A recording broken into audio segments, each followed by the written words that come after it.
భక్తులను సాకుట ఎకడు యుక్తంబగు వ్రతము నాకు యోజింపము నీ శక్తి ఇక మట్టుపరచద నక్తంచర ఏను భీమనాథుడనగును సుమా. ఒరే నువ్వు కాదుడు రా భీముడన్న పేరు, నాది భీమనామం. ఏమనుకుంటున్నావో? నిన్నిప్పుడే సంహరిస్తున్నాను, భక్తుల జోలికిడితే ఉపేక్షించను అని ఉత్తర క్షణం వాణ్ణి కుట్టుక మీద పొడిచి సంహారం చేశాడు. ఇప్పుడు ఆయనే తన పేరు తాను చెప్పుకున్నాడు, నేను భీముడను అని చెప్పాడు. అంటే అద్వితీయ పరాక్రమవంతుడు. ఇప్పుడు ఇందులో మీరు బాగా తెలుసుకోవలసిన రహస్యం ఒకటి ఉంది. ఆయన కక్ష ఎవరి మీద? విష్ణువు మీద. వచ్చిన వాడెవరు? పరమశివుడు వచ్చాడు. విష్ణు రూపం రావాలి కదా, శివరూపంతో వచ్చి ఎందుకు చంపాడు అంటే, భగవంతుడికి 2 పేర్లు చెప్తారు. ఒకటి వామదేవ, ఒకటి వాసుదేవ. వాసుదేవ అంటే శ్రీమన్నారాయణుడు, వామదేవ అంటే పరమశివుడు. ఇప్పుడు మీరు చూడండి, వామదేవ వాసుదేవ ఈ రెండింటిలో ఒకటి విష్ణుతత్వాన్ని ఒకటి శివతత్వాన్ని ప్రతిపాదించడానికి మారిన అక్షరాలు ఏమిటి?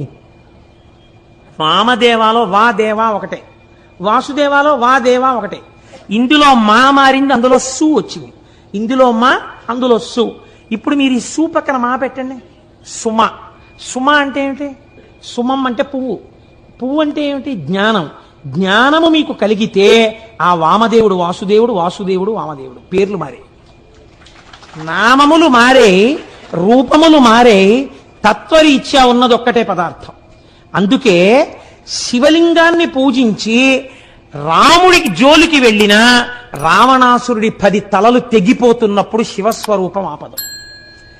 శివస్వరూపం జోలికి వెళ్ళి శ్రీ మహావిష్ణువు యొక్క పాదములు పట్టుకున్న శ్రీ మహావిష్ణువు వచ్చి శంకరుడు చేసేటటువంటి ప్రళయాన్ని ఆపడం. ఎందుచేత? ఉన్నదొక్కటే పదార్థము కనుక. ఏకో దేవః సర్వభూతాంతరాత్మ సర్వభూతాధివాసః సాక్షీ చేతో కేవలో నిర్గుణశ్చ అంది వేదం. ఉన్నదొక్కటే పదార్థం, అవసరాన్ని బట్టి రూపాన్ని మారుస్తుంది. ఇక్కడ భీమః ఎటువంటి శక్తి ఉన్నవాడు, మీరు ఏం కోరుకుంటున్నారో అటువంటి శక్తి ఏదైనా మీకు ఇయ్యగలిగినటువంటి వాడు. కాబట్టి ఇప్పుడు ఆ స్థితిలో వచ్చి రాక్షస సంహారం చేసి తన భక్తుడైనటువంటి వాడికి రాజ్యాధికారం ఇచ్చి తదనంతరము మోక్షం ఇచ్చినటువంటి వాడు. ఇది పరమేశ్వరుడు ఈ భీమనామంతో ఏదైనా చేస్తుంటాడు. ఇది మనకి తెలియచెప్పడానికే మూర్తి నాయనారు వచ్చారు. మూర్తి నాయనారు రోజుల్లో పరమతం వాళ్ళు రాజ్యం చేశారు. ఎక్కడా శివార్చన జరగడానికి వీల్లేదన్నారు. శివుడికి చందన సేవ ప్రీతిపాత్రం కాబట్టి శివాభిషేకం చేస్తే చందనం రాయాలి. పైగా శివాభిషేకం పూర్తి చెయ్యడానికి చందన జలాలతోటే పూర్తి చెయ్యాలి. చందనం కలిపిన జలాలతో తప్ప వేరొక దానితో పూర్తి చేయకూడదని ప్రమాణం. కాబట్టి చందనం లేకపోతే అభిషేకం జరగదు. పైగా అయిపోయిన తర్వాత విభూతి రాసి గంధం రాస్తారు చల్లతనానికి. కాబట్టి ఎక్కడ గంధం చెక్కలు దొరకకుండా చేశాడు రాజు. శివార్చనలు ఎవరైనా రహస్యంగా ఇళ్లలో చేస్తుంటే గంధం లేకపోతే అభిషేకం జరగదని. మూర్తి నాయనారు రాజ్యం అంతా వెతికాడు, ఎక్కడ ఇంత గంధపు చెక్క కూడా దొరకలేదు. ఆయనకి బాధ కలిగింది. గంధపు చెక్కని తీసుకొచ్చి సాన మీద పెట్టి రాస్తే అరిగిపోయి సువాసనతో కూడినటువంటి నజ్జునిస్తోంది.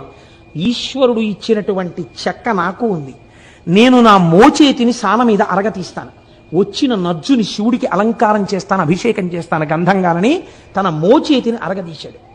అరగదీస్తుంటే చర్మం చిట్లిపోయింది, రక్తం కారిపోయింది, మాంసం పక్కకి తప్పుకుంది, ఎముక అరిగిపోతుంది. ఇహ చూడలేకపోయాడు శంకరుడు. తాను ఆయన పెట్టుకున్న పార్థివలింగంలోంచి బయటికి వచ్చి గబగబా చేయి పట్టుకున్నాడు. పట్టుకుని, ఎంత సాహసం చేశావయ్యా, గంధపు కర్ర దొరకలేదని, గంధపు కర్రలు దొరకకుండా రాజు చేశాడని నీ చేతిని సాన మీద అరగదీశావు. రేపటి రోజు నుంచి ఎక్కడెక్కడ ఎలా శివార్చనలు కావాలంటే అలా చేసుకునే విధంగా ఈ రాజ్యాన్ని మారుస్తాను. ఒక్కరోజు, రేపటి రోజు అలా జరుగుతుంది. అంటే రాత్రి పడుకున్నాడు మూర్తి నాయనార్, రాజు పడుకున్నాడు. మూర్తి నాయనార్ ప్రాతకాలంలో శివాలయంలోకి వెళ్ళాడు. ప్రాతకాలంలో రాజు హంసతూలికా తల్పం మించి నిద్ర లేవలేదు. ఎందుకు లేవలేదని దగ్గరికి వెళ్ళారు. రాజు నిద్రలోనే మృత్యువశుడైపోయాడు. ఆయనలో ఉన్న శివుడు తప్పుకుంటే చాలదండి, చనిపోయాడన్నారు. పార్థివ శరీరాన్ని బయట పెట్టేశారు. కొడుకులు లేరు కాబట్టి ఇప్పుడు ఎవరికి ఇవ్వాలి రాజ్యం? ఆ రోజుల్లో ఒక్కటే పరీక్ష. పూలదండని ఏనుగుకిచ్చి ఏనుగునికి కళ్ళకి గంతలు కట్టి వదిలేరు. అది ఎవరిని చూసినప్పుడు దండవారి మెళ్ళలో వేస్తుందో వారికి పట్టాభిషేకం చేస్తామన్నారు. మూర్తి నాయనార్ దేవాలయంలోంచి బయటికి వస్తున్నాడు. ఏనుగటుగా వెళ్ళింది. మూర్తి నాయనార్ వాసన తగలగానే 2 కాళ్ళు జాపి భూమి మీద చోటిచ్చి కాళ్ల మించి ఆయన్ని పైకెత్తించుకుంటూ దండ వేసి తన మూపున కూర్చోబెట్టుకుని అంతఃపురానికి తీసుకెళ్ళింది. ఈయనకే పట్టాభిషేకం చేద్దామని మరునాడు మూర్తి నాయనార్నే రాజుగా అభిషేకం చేశారు. ఆయన అన్నాడు, నాకు అభిషేక జలాలతో సామ్రాజ్య పట్టాభిషేకం వద్దు, నాకు విభూతితో అభిషేకం చేయండి అన్నాడు. భస్మతో అభిషేకం చేయించుకుని నేను బంగారు కిరీటం పెట్టుకోను, రుద్రాక్ష కిరీటం పెట్టుకుంటానని రుద్రాక్షల కిరీటం పెట్టుకున్నాడు. ఎక్కడ చూసినా శివార్చనలు చేయించాడు. రాజ్యం 3 పువ్వులు 6 కాయలుగా పరిఢవిల్లింది. కనుక మీరు ఆలోచించండి, పరమేశ్వరుడు అన్నవాడు ఏది చెయ్యలేడు, ఏదైనా చెయ్యగలడు. మీకు ప్రమాణం మూర్తి నాయనార్. యథార్థముగా జరిగిన కదా, మీరు ఏ శివాలయంలోకి వెళ్ళినా మూర్తి నాయనార్ ఉంటారు. 2 ఎక్కడో లేదు, యనమదుర్రు అని మనకి దగ్గరలో ఉంది క్షేత్రం. నేను కార్తీక మాసంలో నాతో పాటు ఒక బస్సుతో వచ్చారు జనం, లేదా నాతో వచ్చారన్న ఏమిటి, వారితో నేను వెళ్ళాను, వారు నన్ను తీసుకెళ్లారు.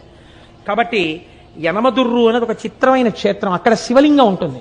శంకరుడు ఆ శివలింగంలో తల కిందకి పెట్టి పాదాలు పైన పెట్టుంటాడు. ఇలాగా ఎక్కడైనా తల పైకుంటుంది, కాళ్ళు కిందకుంటాయి. యనమదుర్రులో ఉన్న శివలింగంలో శిరస్సు కిందకుంటుంది, పాదాలు పైకుంటాయి.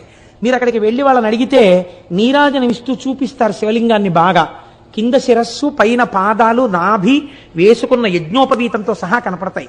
యమధర్మరాజు గారు ప్రార్థన చేశాడు ఒకానొకప్పుడు, రాక్షస సంహారం చేయడానికి అమ్మా నువ్వు వచ్చి యనమదుర్రులో కూర్చుంటే నీ శక్తిని నాకు అనుగ్రహిస్తే నేను రాక్షస సంహారం చేస్తానని. అంటే అమ్మవారు శంకరుడు యోగనిష్టలో ఉండి ఆయన ఆ సమయమునందు శీర్షాసనం వేసి ఉన్నాడు. తల కిందకి పెట్టి కాళ్ళు పైకి పెట్టి కాళ్ళు పద్మాసనం వేసుకుని ఉన్నాడు. ఇలా పొడుగ్గా కూడా పెట్టలేదు. అలా కూర్చున్నటువంటి పరమశివుణ్ణి చప్పుడు చేయకండి, స్వామి యోగనిష్టలో ఉన్నాడు, నేను ఒక్కదాన్ని రావడం ఇప్పుడు ఉండదు, ఈయనతో కలిసి రావాలి అని సుబ్రహ్మణ్యుడు చంటి పిల్లవాడు ఏడుస్తున్నాడు. ఏడుస్తున్న సుబ్రహ్మణ్యుణ్ణి ఒళ్ళో పడుకోపెట్టుకుని స్తన్యమిస్తూ శంకరుణ్ణి ఓ చిక్కం లాంటి దాంట్లో పెట్టుకుని ఎత్తి పట్టుకొచ్చేసింది ఆవిడ శక్తి స్వరూపం. ఎత్తి పట్టుకొచ్చి దేవాలయంలో పెట్టి కూర్చుంది. తానే ఒక పుష్కరిణి సృష్టించింది. మీరు కోటేశ్వరారు అబద్ధాలు చెప్పారంటే మీరు యనమదుర్రు వెళ్ళండి, నాతో ఎందరో వచ్చారు, ఇక్కడ ఉన్నారు సభలో వాళ్ళు, మా ప్రసాద్ బాబు గారు ఉన్నారు కదా, ఏం ప్రసాద్ బాబు గారు వాడు అబద్ధం చెప్పట్లేదని చెప్పరేం మీరు. కాబట్టి అక్కడ ఆ ఎదురుగుండా ఉన్న కోనేటిలో ఉన్న నీటితోనే అన్నం వండుతారు స్వామికి మహానైవేద్యానికి. ఆ నీళ్లతో వండకుండా మీరు ఎంత గొప్ప అగ్నిహోత్రం మీద ఎంత గొప్ప మినరల్ వాటర్ తీసుకొచ్చి వండినా సరే రాత్రి వరకు వండినా బియ్యం ఉడకవట. ఇప్పటికీ కూడా ఎదురుగుండా ఉన్న కోనేటిలో నీటితోనే అన్నం వండుతారు. ఇప్పటికీ మీరు కవచం తీసి చూపించమంటే చూపిస్తారు. చూపిస్తే సుబ్రహ్మణ్యుణ్ణి పడుకోబెట్టుకుని పాలిస్తూ ఉంటుంది అమ్మవారు. పక్కన నిశ్శబ్దంగా శంకరుడు యోగనిష్టలో ఉంటాడు. అక్కడ మనం వెళ్ళినప్పుడు కూడా అంత మర్యాదగానే ఉండాలి, ఎక్కువ చప్పుడు చేయకూడదు. నమస్కారం చేస్తే అమ్మ ప్రసన్నురాలైపోతుంది. అక్కడికి ఈ దేవాలయాలు ఇంత గొప్ప ఉండడం ఏమిటని అన్యమతస్థులు ఆ ఆలయాన్ని ఈశ్వరుడి యొక్క శక్తి లేదని మేము నిరూపిస్తామని గుర్రాల మీద గుళ్ళోకి వెళ్ళి వరణ ఉన్నటువంటి కత్తి తీసి శివలింగం మీద కొట్టారు. లోపలికి దగ్గరగా ఒక 200 మంది చొరబడి కొడితే చిత్రం ఏమిటో తెలుసా అండి, శివలింగం పగిలిపోవాలి.